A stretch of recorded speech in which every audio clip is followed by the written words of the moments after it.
Okay, so this is a test run. I've just installed the 7-inch blades. The 6-inch were really struggling, and the 9s were just ridiculously overpowered. So I've also done some tweaking in Betaflight. I'll probably show you later. But the net result should be that it's a bit more stable and nowhere near as twitchy. So this should be an interesting first run. Okay.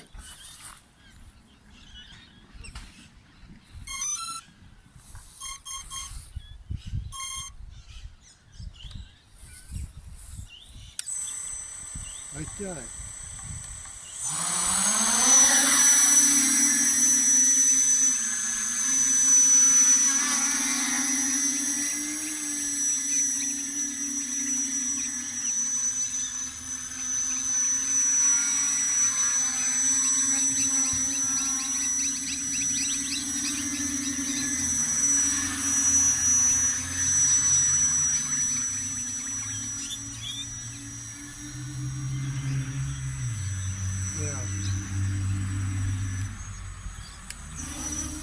Okay.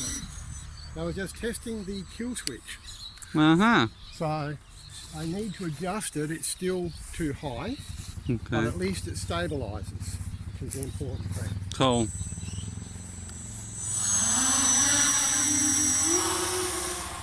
Where the... Oh!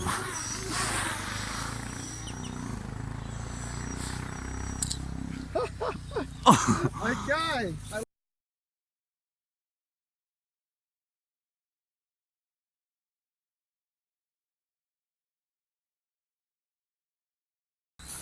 Yeah, we got 1 broken arm, 2 broken, 3 broken arms. The whole thing. Okay, now this is why I am looking at getting a FPV kit for it. Okay. Because as you can see, we have 1. It literally landed upside down, and it hasn't shattered the wing. It hasn't shattered. 2 arms are intact.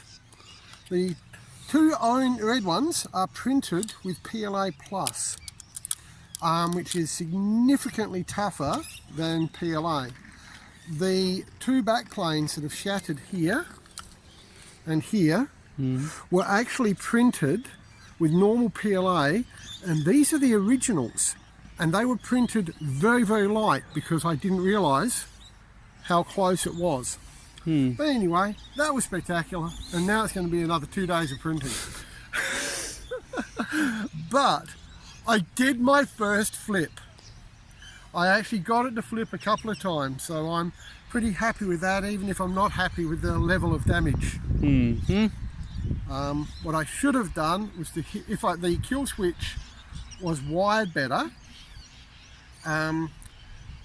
it would have not stabilised itself. If I hit kill, it would have stabilised and tried to land.